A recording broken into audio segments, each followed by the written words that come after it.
Assalamualaikum warahmatullahi wabarakatuh. Kami kelompok 7 yang beranggotakan saya Ayu Indah Novita dengan nomor NIM 208110822 dan juga dua teman saya Lutfi Nurjihan dengan nomor NIM 208110827 dan juga Alfi Aura Kusuma dengan nomor NIM 208110836.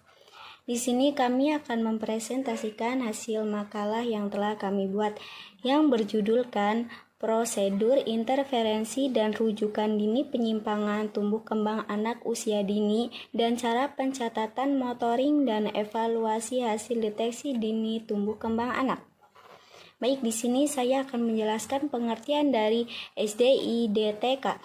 Program SDIDTK merupakan program pembinaan tumbuh kembang anak secara komprehensif dan berkualitas melalui kegiatan stimulasi, deteksi, dan interferensi dini penyimpangan tumbuh kembang dan pada masa 5 tahun pertama kehidupan.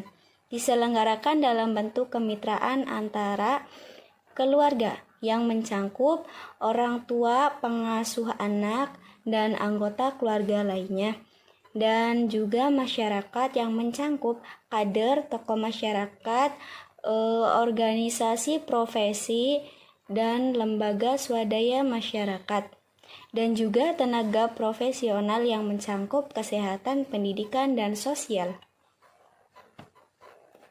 Sasaran SDIDTK dibagi menjadi dua. Yang pertama sasaran langsung dan yang kedua sasaran tidak langsung. Sasaran langsung itu semua anak usia 0 sampai 6 tahun yang ada di wilayah kerja puskesmas. Yang kedua sasaran tidak langsung dibagi menjadi 3. A. Tenaga kesehatan yang bekerja di klinik terdepan yang mencangkup dokter, bidan, perawat, ahli gizi, penyuluh kesehatan masyarakat, dan sebagainya. Poin B. Tenaga pendidik, petugas lapangan KB, petugas sosial yang berkaitan dengan pembinaan tumbuh kembang anak. Yang poin C. Petugas sektor swasta dan profesi lainnya. Selanjutnya, tujuan dari SDIDTK. Memiliki dua tujuan. Yang pertama tujuan umum dan yang kedua tujuan khusus. Yang pertama tujuan umum yaitu bertujuan agar semua balita umur 0 sampai 5 tahun dan anak para prasekolah umur 5 sampai 6 tahun tumbuh dan berkembang secara optimal sesuai dengan potensi genetiknya sehingga berguna bagi nusa dan bangsa serta mampu bersaing di era global melalui kegiatan stimulasi, deteksi, dan interferensi dini. Yang kedua, tujuan khususnya mencangkup terselenggaranya kegiatan stimulasi tumbuh kembang pada balita dan anak prasekolah di wilayah puskesmas. Itu yang pertama ya. Yang selanjutnya, terselenggaranya kegiatan deteksi dini penyimpangan tumbuh kembang pada masa balita dan anak prasekolah di wilayah kerja puskesmas. Yang ketiga, terselenggaranya interferensi dini pada semua balita dan anak prasekolah dengan penyimpangan tumbuh kembang. Dan yang selanjutnya, yang keempat, terselenggaranya rujukan terhadap kasus-kasus yang tidak bisa ditanggapi di puskesmas. Selanjutnya akan dijelaskan oleh dua teman saya, Lutfi Nurjihan dan Alfi Aura Kusuma. Sekian, terima kasih. Perkenalkan, nama saya Alfi Aura Sukma akan melanjutkan menjelaskan tentang jenis kegiatan SDIDTK dan intervensi dini penyimpangan perkembangan anak. Kegiatan SDIDTK, deteksi dini penyimpangan pertumbuhan, pengukuran berat badan terhadap tinggi badan atau BB atau TB. Tujuan pengukuran BB atau TB adalah untuk menentukan status gizi anak, normal, kurus, kurus sekali, atau gemuk. Jadwal pengukuran BB atau TB disesuaikan dengan jadwal DDTK. Pengukuran dan penilaian BB atau TB dilakukan oleh tenaga kesehatan terlatih, yaitu tenaga kesehatan yang telah mengikuti pelatihan SDIDTK. Pengukuran lingkar kepala anak atau biasa disebut LKA.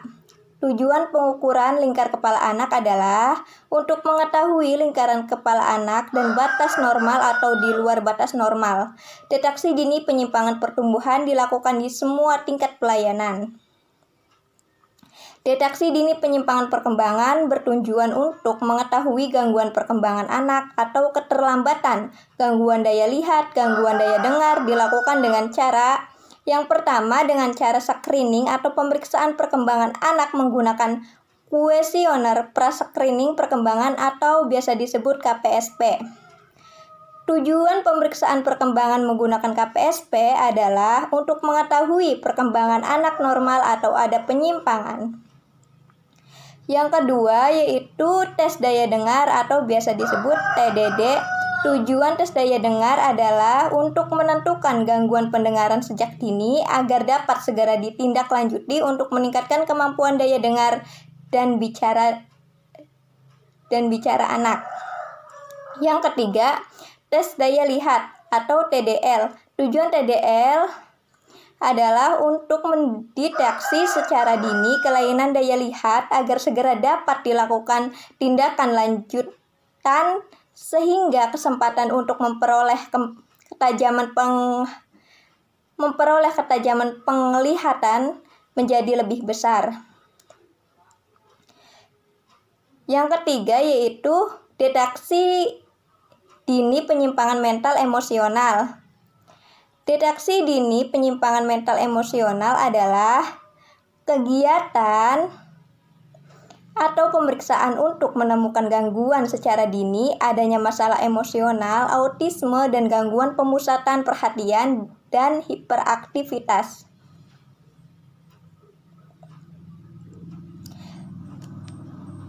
Agar dapat segera dilakukan tindakan intervensi bila penyimpangan mental emosional terlambat diketahui, maka intervensinya akan lebih sulit dan hal ini akan berpengaruh pada tumbuh kembang anak.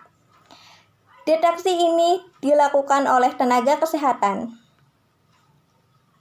Deteksi dini masalah mental emosional pada anak prasekolah bertujuan untuk mendeteksi secara dini adanya penyimpangan atau masalah mental emosional pada anak prasekolah. Dan yang kedua yaitu ada deteksi dini autis pada anak prasekolah. Bertujuan untuk mendeteksi secara dini adanya autis pada anak umur 18 bulan sampai 36 bulan. Jadwal dan jenis deteksi tumbuh kembang pada anak dapat berubah sewaktu-waktu sesuai dengan kasus di bawah ini, yaitu ada 3 macam kasus, yaitu yang pertama kasus rujukan, dan yang kedua ada kecurigaan anak mempunyai penyimpangan pertumbuhan. Yang ketiga ada keluhan anak mempunyai masalah tumbuh kembang. Di sini saya Lutfi Nurjihan ingin menjelaskan tentang rujukan dini penyimpangan perkembangan anak. Rujukan diperlukan jika masalah atau penyimpangan perkembangan anak tidak dapat ditangani meskipun sudah dilakukan tindakan intervensi. Rujukan penyimpangan tumbuh kembang dilakukan secara berjenjang. Yang pertama, tingkat keluarga dan masyarakat. Keluarga dan masyarakat dianjurkan untuk membawa anak ke tenaga kesehatan di puskesmas dan jaringan atau rumah sakit. Orang tua perlu diingatkan membawa catatan pemantauan tumbuh kembang buku KIA. Yang kedua, tingkat puskesmas dan jaringannya. Pada rujukan dini, bidan dan perawat di posyandu, polindes, pustu, termasuk puskesmas keliling melakukan tindakan intervensi dini penyimpangan tumbuh kembang sesuai standar pelayanan yang terdapat pada buku pedoman. Bila kasus penyimpangan tersebut ternyata memerlukan penanganan lebih lanjut, maka dilakukan rujukan ke tim medis di puskesmas. Yang ketiga, tingkat rumah sakit rujukan.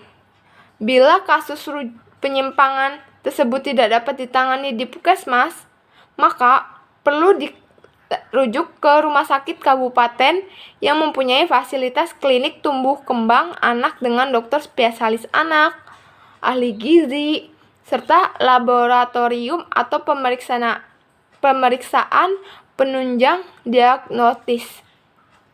Rumah sakit provinsi sebagai tempat rujukan sekunder diharapkan memiliki klinik tumbuh kembang anak yang didukung oleh tim dokter spesialis anak, kesehatan jiwa, kesehatan mata, THT, rehabilitas medis, ahli terapi, ahli gizi, dan psikolog.